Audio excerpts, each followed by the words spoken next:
Ito yung tungkol sa kampo ni Denise Cornejo na kung saan ay hinihingi o idinidiin ng grupo ni Denise na sana daw ay si Bong ay mapunta na sa City Jail. Pinakahihintay ni na Greg Homan at Angelica Panganiban ang pagsisilang kay Anila Sabin Homan. Itong si singer, sumikat ng bonggang-bongga to dito sa atin. True. At aminado siya ngayon na yung kasikatan niya nawala na. One time, nagbagsakan ang lahat ng mga gamit sa loob ng CR. Umahagulgul sa inis, sa buwisit.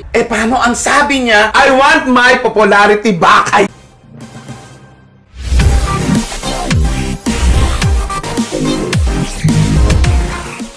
Basta naman po kayo mga mahal naming kachika. Heto na naman po ang tropa na nagpapabili sa inyo ng diaper at nagpapatanggal ng kalungkutan nyo sa iba't ibang dako ng buong mundo na naaabot ng ating programa. Maraming salamat po sa inyong pagmamahal at oras. Di ba naman, Romel Chika? True! Hello! At syempre, Morley Alinyo. Yes! Maraming salamat! At syempre, ito po ang ating programa. Hindi nagbabago. Para sa inyo po ang show na ito. Ito ang Showbiz Now!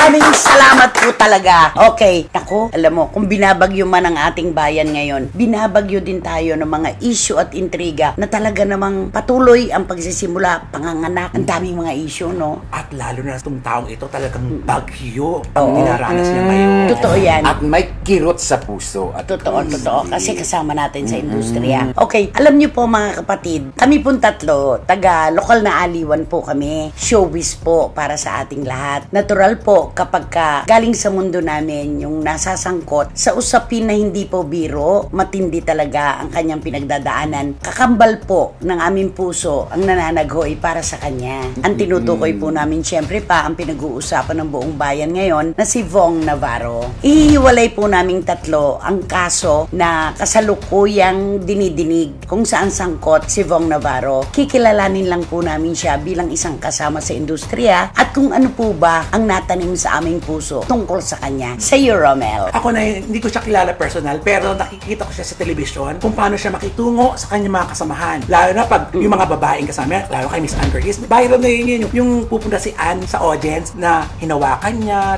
inaalalayan niya. Nakikita mo yung pag-aalaga niya sa mga, lalo na sa kasamahan niya mga babae. Yun, nakikita mo. And Morley? At bilang isang reporter, matagal din nating nakakasama at nakachikahan. Hindi lang sa press con, hindi lang sa taping, kundi sa mga personal na mabagay. Ate Christy, hindi ko kinakitaan si Bong Navarro ng una, kayabangan. Pangalawa, panlalait sa kapwa. Pangatlo, lagi siyang may panahon sa mga reporters, sa mga fans, at kung may mga may init na issue siyang dapat talakayin, Ate Christy, agad niyang sinasabing sa atin lang to. May respeto. Pero aaminin niya sa'yo kung ano ang totoong kwento. Ako bilang isang reporter, bilang isang hindi masasabi natin close kay Bong. Kaya nga, may kirot sa puso ko nung malaman ko na siya ay nakapiit ngayon sa NBI. Ako naman po, mga kachika at mga kapatid, di ba sabi natin, kapag nakasama mo ng mahabang panahon ang isang personalidad, makikilala mo na kung sino siya. Sabi, isang linggo lang daw po ay sapat na para malaman natin ang ugali ng isang artista. Ang inyong lingkod po ay nakasama ko po si Vong Navarro sa Canada ng mahigit na isang buwan. Matagal yon. Si Lala Honor, ang aming producer, ang kasama pa naming iba, Vina Morales, at ang namayapang si Chocolate. Nag-show kami sa Winnipeg, Manitoba, Canada, Edmonton, Calgary, sa Red Deer, Saskatoon, Saskatchewan. Ito po yung tuwing weekend ang aming show, kaya syempre may panahon para kami magkasama-samang mag-banding at lumabas at magkwentuhan ng todo. Diba? Sabi, isang linggo lang makikilala mo na ang isang personality. Ito pong haba ng panahon na ito, siguro po'y sobra pa sa sapat na nakilala ko ang isang Vong Navarro. Alam mo, tama wala siyang kayabang-yabang sa katawan. Kahit po sumikat siya bilang isang dancer, kahit po sumikat siya bilang isang komedyante at nagbibida sa mga pelikula, wala kang makikitang kayabangan kay Vong Navarro. Pangalawa, sa mga shows po namin kapag kumukuha po siya ng babae sa audience, Pilipino o Banyaga, ang itatanong niya, kapag hinawakan ko ba ang kamay mo at inakbayan kita, may magagalit ba sa akin sa audience? intelligence. May pagpapaalam. Marespeto. At kapag sinabing wala po, so pwede ba kitang akbayan? Ganun. Andun po lagi yung pasintabi. Nandun yung pagrespeto sa kanyang nakakasama sa entablado. Hindi lang po ito yung kapag merong mga nakatutok na kamera sa mga tagahanga, sa mga kababayan. Talaga pong parehas siyang tumingin. Napakaganda niyang makisama. Tama din yung sinabi mo na sa kanya mga kasamahan hindi siya problema. Magaling siyang makisama. Kami po, ihiwalay namin dito yung kaso, ika nga namin. Yung rape at saka yung acts of lasciviousness na kasalukuyan po niyang kinasasangkutan. Ito po ay sinasabi namin bilang isang kasama sa industriya si Vong Navarro na wala po kaming tinutukoy na panghalina o pangimbita para sabihin na mabuting tao si Vong Navarro, matinong tao si Vong Navarro, marespeto, hindi niya magagawa ang mga ibinabatong bintang sa kanya. Hiwalay po yon. Ito po ay sinasabi namin dahil kasamahan namin siya sa industriya at nakasama na po namin ng maraming dekada. Ngayon po nakapiit siya sa bilangguan sa NBI dahil nga po no bail yung kaso na kinasangkutan niya yung pangalawa pong warrant of arrest, no bail. Magpa-file pa lamang po ang kanyang mga abogado ng petition for bail para makapagpiyansa. Maaari pong habang nag-uusap kaming tatlo ngayon ay nabigyan na ng solusyon yung kanilang dasal na sana makapagpiyansa siya. Pwede rin naman po na nasa NBI pa rin siya hanggang ngayon. Merong isang nagkwento sa akin na kaibigan na humahagulgol si Vong Navarro sa loob ng piitan. Sabi ko nga wala pong kasong maliit at kasong malaki. Basta kaso, dalahin po natin yan sa ating dibdib, sa ating puso. Ito yung mga gabi na gustong matulog ni Vong Navarro pero hindi po siya dinadalaw ng antok. Totoo yan, di ba? Oo, Nay, kasi yung lungkot at pag-iisa mo na may kaso ka sa labas na hindi mo alam kung anong mangyayari. Di ba? Wala kang At yung idea. pag-iintindi mo sa pamilya mo. Oo. Sa iyong ina na hindi nagpapa-interview dahil baka kung ano raw ang kanyang masabi. Sa kanyang mga anak nila ni Bianca Labus. Oo, isa pa yun. Sa kanyang misis na si Tanya, sa kanyang mga kaibigan, sa kanyang mga tagahanga. Napakahirap po nun. Nasa dibdib po yan ni Vong Navarro. Ito rin yung gustong-gusto mong kumain kasi alam mo kumakalaman sikmura mo. Pero wala kang panlasa. Tsaka ito na yung puntong kumedyante kang naturingan. Pero ngayon, hindi mo mapasaya ang sarili mo. Pero kakapagpasaya ka ng iba, kayo ngayon, ang kailangan mo ngayon ay ibang tao para mapasaya ka. Oo. Para ano lang yung attention mo na malungkot ka. Kasi Ate Christy nga naman, pagka ikaw ay nakakulong, Ate Christy, hindi yung iniisip mo yung sarili mo. Kung hindi yung paano na yung mga taong nagmamahal Yeah. sa'yo. Totoo. Hindi ka talaga makakatulog, Ate Christy. Kung yung utang nga lang, madalas hindi ka makatulog. Totoo. Yung pakayang nasa piit ka ng kulungan. Na hindi mo alam kung anong ano kahihinat susunod na ng mangyayari. kaso mo. Yun Matindi ang doon, nakakalungkot. Ate Diba? Christy. Yun Kasi yun. naglalaro yung utak mo niyan eh. Paano ka makakatulog kung paano magiging stable ang utak mo kung naglalaro ito na ano na mangyayari sa akin? Totoo. Paano na yung mga anak ko? Paano na kapag yung ka karir hindi ko? pinayagan na makapagpiyansa Paano? ako? Yun ang Diba? pinakamasakit. Kaya nga ba sa isang panayam kay Tanya, ang sabi niya, maayos silang nag-uusap sa umpisa. Pero kapag paalaman na, ang laging sinasabi sa kanya, huwag mo kong iiwan. Natural, ang kailangan ni Vong ngayon, assurance. Isang pag-asa na yung mga taong nagmamahal sa kanya ay hindi siya iiwan sa gitna ng laban. Natural lamang po yun. At ito po yung pag-iisa na, okay lang kung nag-iisa tayo eh. Kung minsan nga, hinihingi pa natin yung pag-iisa eh. Para meron tayong Peace ika of nga, mind. peace of mind at saka tahimik ang ating buhay. Pero ito po ay isang pag-iisa na magulo ang ating utak. Hindi natin alam kung ano ang ibibigay sa atin ng bukas tungkol sa kaso na dala-dala natin. Yung mag-isa ka sa bakasyon, okay yun. Pero yung sa pag-iitan, ay naku talaga. Lahat ng hindi mo iniisip, may iisip mo doon. At Totoo yun yan. ang sobrang nakakalungkot na no, yung nasa piitan ka, gusto mong makita yung anak mo, gusto mong mayakap yung anak mo, hindi mo magawa.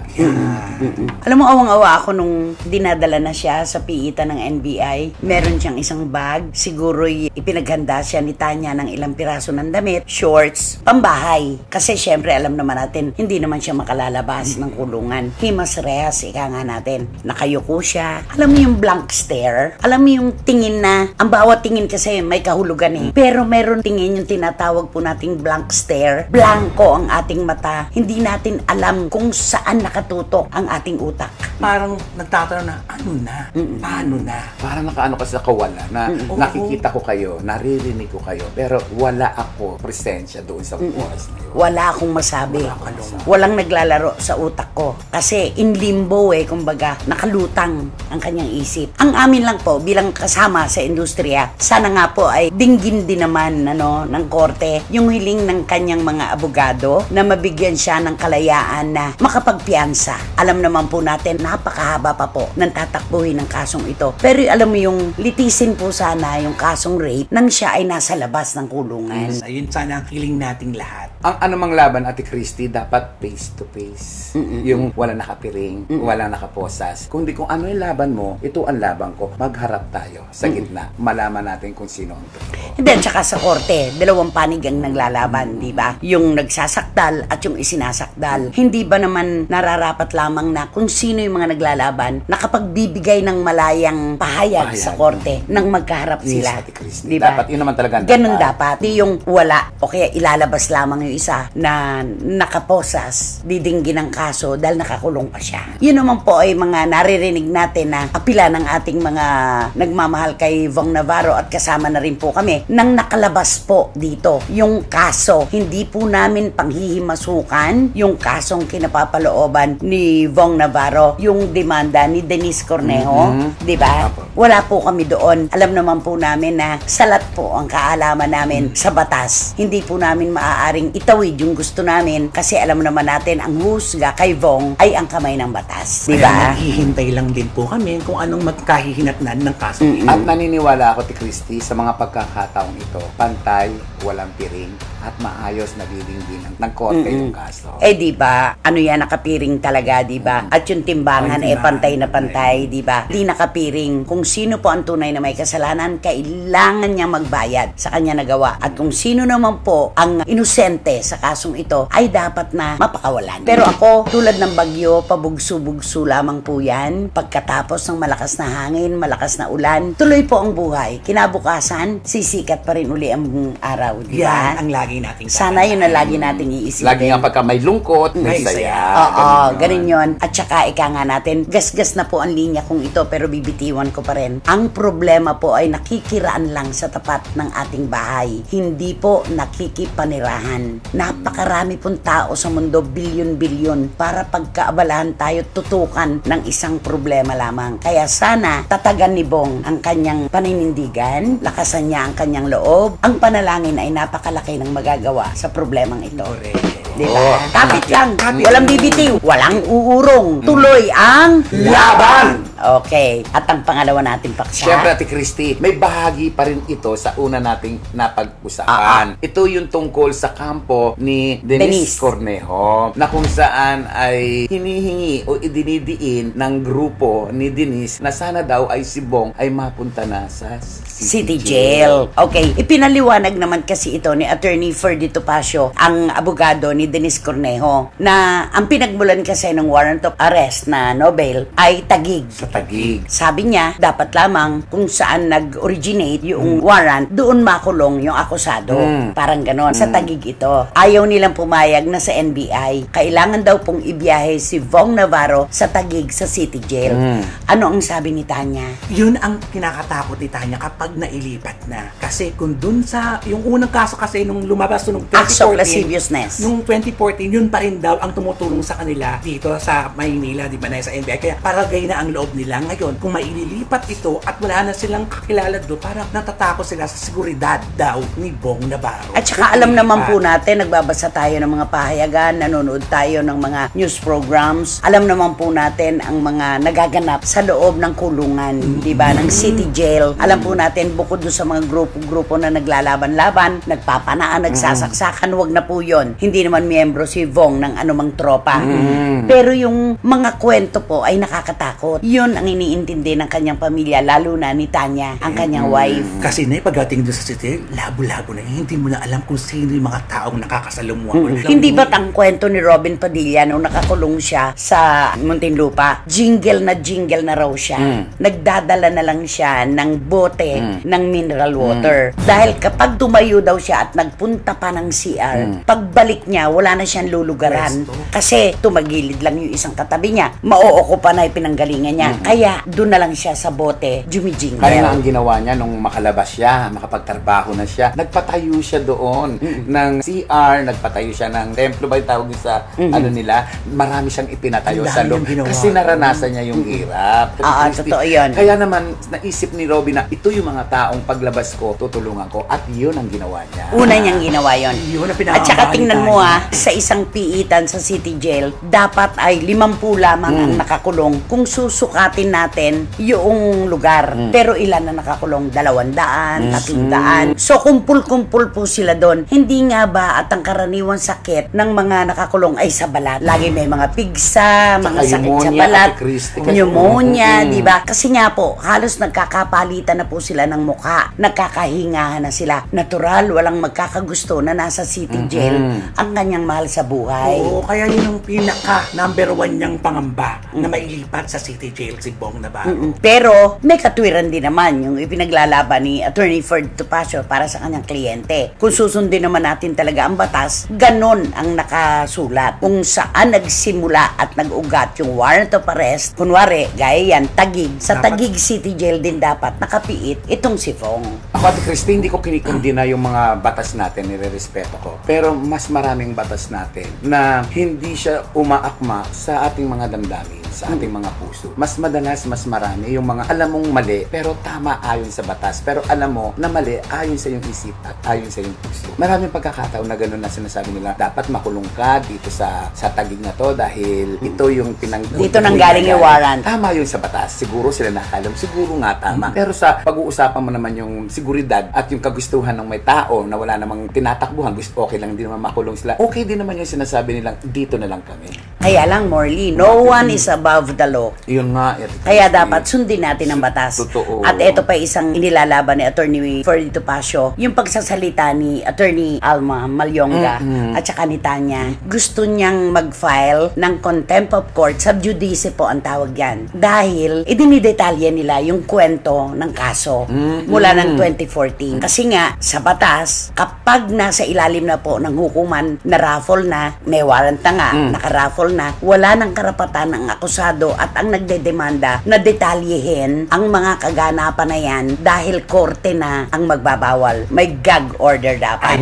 Para maiwasan din ma-impluwensya. Oo, yung impluwensya kasi, iniiwasan yan. Tama din naman ay, di ba, lagi natin sinasabi pag may kaso, ay, huwag na natin pag-usapan yan kasi nasa korte na yan. Kapag ini-interview natin yung may kaso, di ba, gusto ko man pong magbigay ng pahayag, hindi na po kasi po pwede kahit abogado kasi baka ma-contempt of court po ako, di ba? Yun. Ang hirap talaga magkalaban, Ate Christy, yung utak at ang puso. Never na magkakasundo ang utak at ang puso pagdating sa kaso. Napakahirap na magkita sa gitna. Kaya sana nga mabigyan na rin si Bong Navarro ng kalayaan na makapag-post ng bail.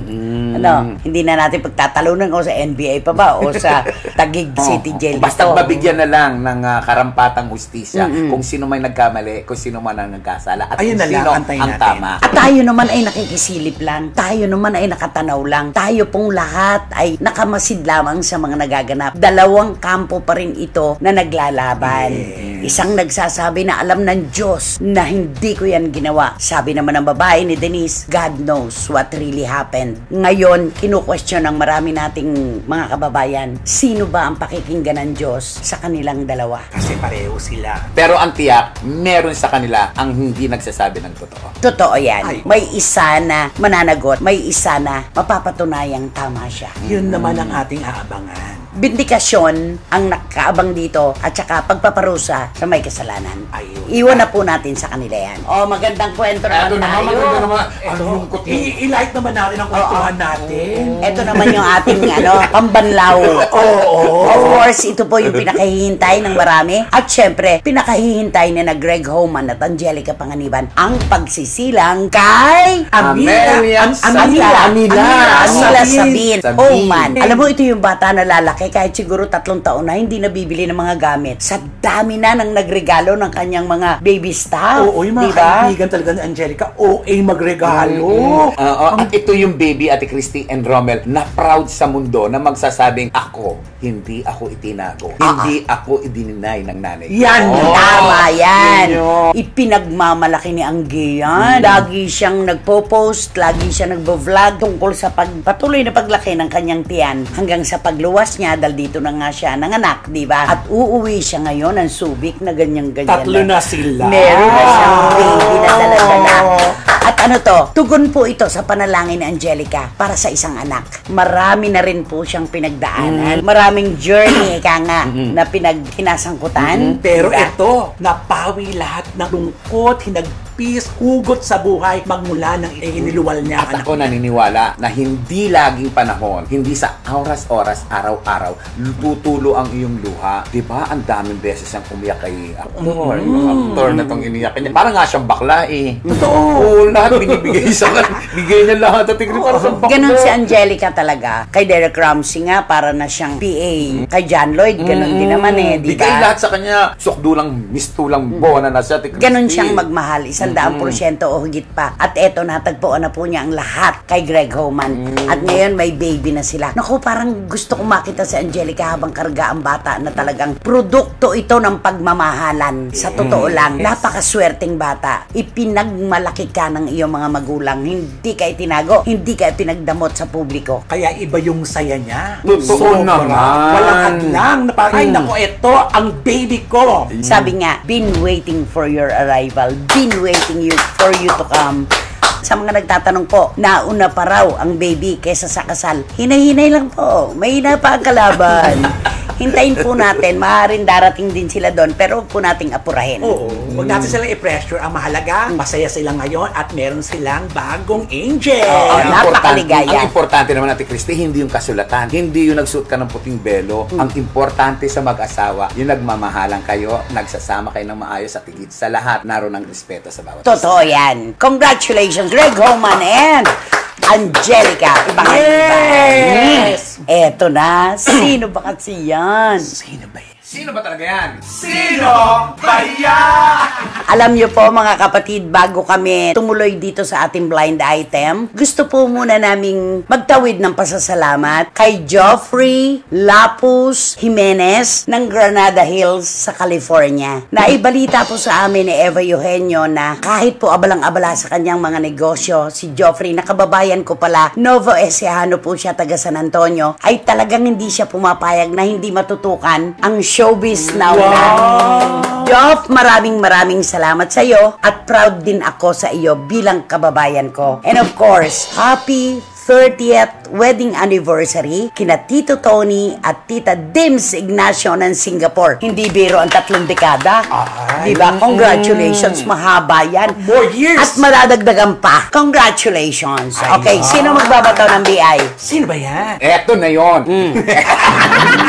Alam mo, umpisa pa lang, parang gusto ko nang ibato mo yan. Eto na yon ang kwento. Ayan na. Itong si singer, sumikat ng bonggang-bongga to dito sa atin. Oo, walang makakapantay sa kanya, lalo na nung kapanahunan niya. Alam na po kasi namin ni Romel kung sino to. Ngayon, Ate Christy, pagdating ng panahon, hindi siya yun. Baka kalain si Ayos na yan. Hindi ko na agad na. Pero dumating po ang panahon. Kakanta na lang ako muna. Sigurado. Para may alam sila, Ate Christy. Matud nila, ako dili angay. Kinanta niya yun sa huli niya. Nung ang boses niya na ay, matud nila. Okay.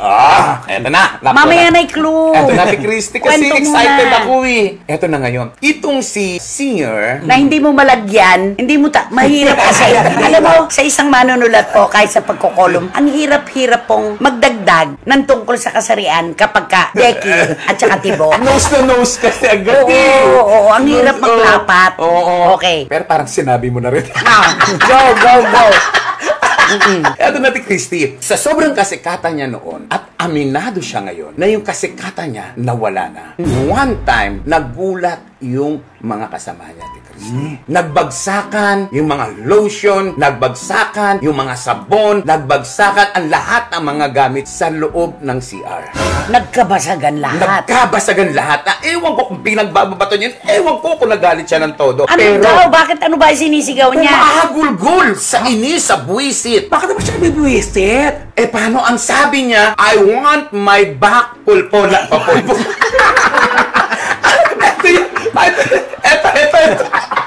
Ayan, ay sabi niya, I want my back popularity back. I want my popularity back. Ayun. Oh. Alam mo? Kaig-sig-sig niya.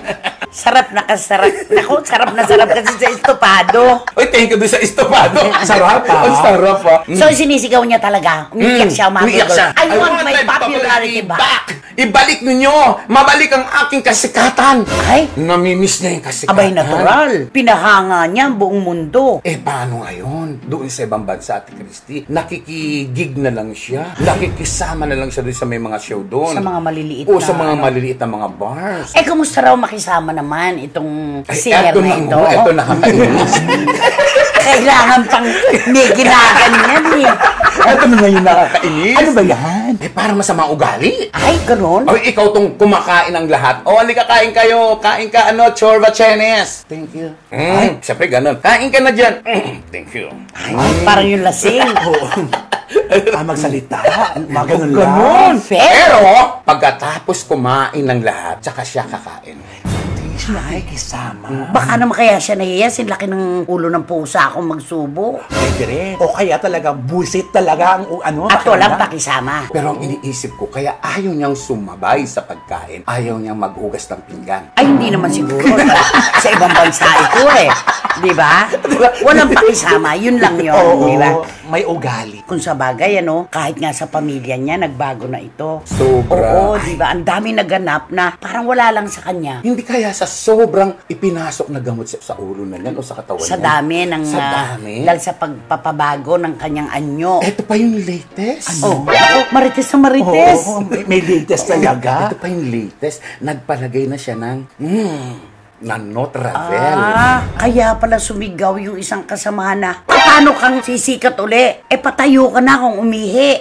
Yung may Notravel siya. Nagpalagay? Sa Japan karaniwan ganyan, Alam ko na ano yun eh. Thailand. Removable. Yung ginagano lang. Hindi, ba't dumadaan yung jingle dun sa... Oo, ilalagay lang yun parang ganon. Para pag umiihi ka, takatayo ka na. Ganon ang mga Teka muna, Romel. Naguguluhan ako Mukhang dyan. hindi tayo magkakasundo. Dati, Keps. Sorry po magkaliwanagan po tayo. Dati, Keps. Ginawang Notes. nota. Paano dadaloy yung jingle kung artificial lamang yung ikinabit? Meron akong nakita kasi may salong, yung salong parang may nakasalo. Pag pinapasok din siya, parang, parang may catheter. Pinapasok sa Catheter. loob? Oo, tapos may disenyo siyang ari na pag iihi ka, gaganon siya. So, direkta dun sa... Banggitin ko na kung ano yun. Clitoris. Ayan, oo, parang ganyan. Nakasalpak doon. Catheter nga lang, ang sakit-sakit ni. Eh, syempre nga, pinanindigan mo nga na di ba? Macho ka. Pero siguro pwede talagang magpalagay ka ng Notravels. Kaya lang, paano siya mag-i-erect? Di ba? Kaya ano yun? Diba kasi diba pag... Ano man ugat kasing yun, huwad, wala ala na. eh. Ang boobs pwede kasi nakaganon Oo. lang siya. Pero yung Notravels, paano siya i-erect? Eh, ang nagpapa-erect doon ay yung mga ugat. Oh. Parang complicated, Oo. Pero, ito na nga. Huwag na natin pag-usapan yung Notravels niya.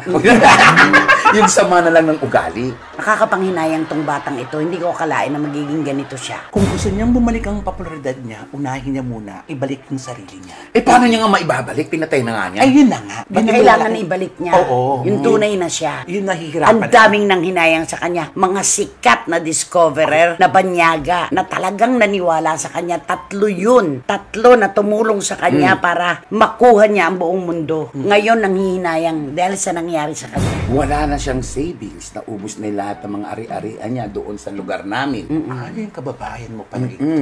Kababayan ko to. Papaano yan ngayon? Eh di, kantahan mo nga ako? Matud nila. Ayoko yan. Ako Yung, din. ano yung Ay. siya yung talagang Ay, siya. nakakakuha. Yung kay Celine Kay Dion. Celine Dion. I'll be waiting for you. Ayun. Here inside my heart, I'm Meron pa the isa. one. Meron pa siyang isa. Ano? Yung kinanta niya laban doon sa mga Koreana na tinalbugan niya. Di ba? Yung kinanta siya tinalbugan niya yung natamimi yung mga Koreana. Maraming natameme. Actually, Diba? kahit anong kantahin niya, talagang standing ovation. Totoo Yun ang yan. hindi niya na ibabalik talaga. Tapos nung kinanta niya yung kanta ni Celine Dion, yung nagpipiano na nag-discover sa kanya, malaki itinulong sa kanya, gumanon talaga. Nagulat, ang galing-galing kasi niya. Yung kumanta siya ng American Item. Ano? American Item.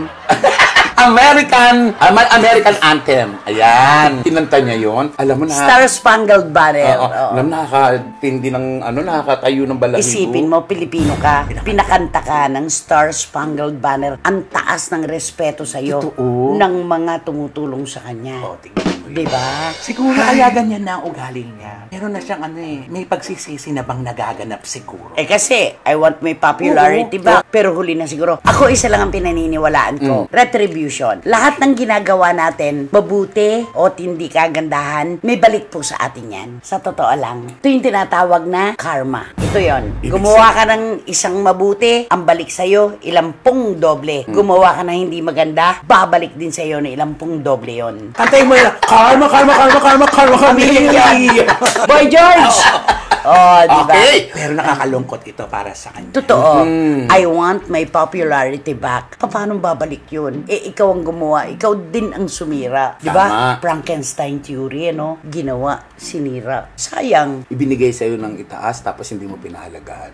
Binago mo. Tapos ngayon, Tapos ipakilala ka dati, no? The pride of the Philippines. Di ba? mix. Oo. Hindi man siya binayayaan ng pagkaganda-gandang muka. Hindi man siya binayayaan ng pagkaganda-gandang height. Pero binayayaan siya ng napakagandang boses. Boses, yun yun. Isa pang matindi, hindi yung matudnila. Bigyan mo pa kami ng isa na lang na clue. Clue! Mahilig ako sa extra rice. Extra rice. Ganun nga sa akin. Oh. Pwede mo kaya. Masyadong malayo yun. Layo Yung na. pagkikitin mo naman ng konti kasi nagdidikit na, sino ba yan? Mga tao na, sino ba yan? Char! Ayun, mabuti ba? Saka mo sabihin yung rice. Char sa pangang rice? Di ganun. Oo. Ayan, alam na po siguro nyo, mga kachika, kung sino itong aming blind item. Nakakapanghinayang. Yun po ang pwede namin ilagay sa caption. Nakapanghihinayang na talento at katanyagan. Ano ba kasi dapat gawin? Ito na nga, Nay. Mag-subscribe po kayo para alam niyo po kung sino ang mga blind items namin at mga kwento dito sa FNN. Siyempre. Ito. Ayan. I-click po ninyo. Siyempre, i-click Pinalagay mo pa kay Al dyan. I-click po ninyo. Ayan. Ayun ang na naman. Doon na naman siya notification. nagsimula. And then, makaka-receive na po kayo sa amin ng notification na may bago po kaming upload dito sa Showbiz Now Na. Oh. Sabi ni Romel. Sabi namin dalawa pala. May mali. Kaya mo raw pinapaulit-ulit, pinapahaba. Kasi KSP ka sa exposure. Naku, yan ang sinabi niya sa akin. Ako nagmamanayo, Ate Chris. Alam mo, Morley, ramdam ko. Sabi niya, kaya mo pinahaba yan. Uhaw ka sa exposure. Alam mo, Ayan. sagot sa akin, ramdam mo ba? Confirm! Ay, nako. Sa muli po, mga kachika, mga kapatid, hindi po namin talaga kakayanin na bayaran ng kahit magkano ang inyong suporta at pagmamahal sa amin. Salamat po sa panahon. Lahat po ibinabalik namin sa inyo. Romel Chika Maraming salamat po. at Morley. Thank you so much po sa lahat. Hanggang sa muli, ito pa rin po ang inyong programa at ito ang Showbiz Now Na!